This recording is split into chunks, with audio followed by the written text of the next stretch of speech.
దేవుడిని అడిగేవాళ్ళు ఎంతమంది ఉంటారండి? కానీ ఇక్కడ దావీదు గురించి మీరు ఆలోచిస్తానండి, నా ఆలోచనకర్త ఎవరంటున్నాడు? యెహోవా.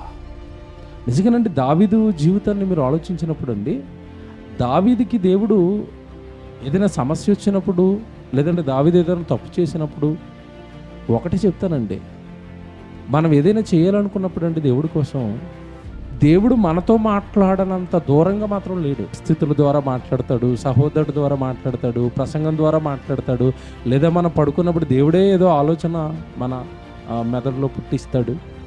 ఏదో ఒక రకంగా దేవుడు మనతో మాట్లాడతాడు. అది దావీదు గమనించాడు. యెహోవా యొద్ద దావీదు ఏం చేస్తున్నాడు? విచారణ. అంటే నేను తరిమేస్తాను, నేను చంపేస్తాను, నేను వాళ్ళతో యుద్ధం చేసేస్తాను, నేను దావీదునే కదా, రాజునే కదా అన్నాడేటి. ఏం చేయమంటారు తండ్రి అంటున్నానండి. నేను అందరికీ చెప్తానండి చాలాసార్లు, మీరు ఆవేశంతో ఎలాంటి నిర్ణయాలు తీసుకోకండి. ఆలోచన ఎవరిదై ఉండాలి? దేవుడిదై ఉండాలి. దేవుడి దగ్గర నుంచి ఆలోచన రావాలి. దేవుడి దగ్గర నుంచి ఒక నిర్ణయం తీసుకోవడానికి సిగ్నల్ ఆయన దగ్గర నుంచి రావాలి. మనుష్యుల ఆలోచనలు అస్సలు తీసుకోకండి. మళ్ళా చెప్తున్నాను, పాడు చేస్తారు, నాశనం చేస్తారు, భక్తిలో నుండి మిమ్మల్ని తప్పించేస్తారు. తప్పుడు ఏమండి, దెయ్యానికి కూడా మనకు కరెక్ట్గా దొరికేది ఎప్పుడో తెలుసా? మన శోధన కాలంలో మనం తీసుకునే తప్పుడు నిర్ణయాలే దానికి బలం. నీ భక్తిని పాడు చేస్తుంది, నీ కుటుంబాన్ని పాడు చేస్తుంది.